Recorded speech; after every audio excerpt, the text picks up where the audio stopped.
What's going on, guys? American High Point here with you. We're going to discuss today the battery drawl on a 2008 Honda Civic. This battery is going dead overnight. As you can see, there's a brand new battery in it.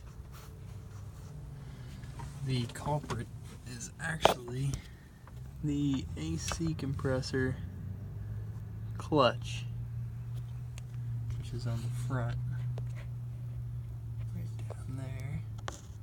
You can see that is actually staying engaged. I'll show you which relay it is. Let's see if I can get this open here.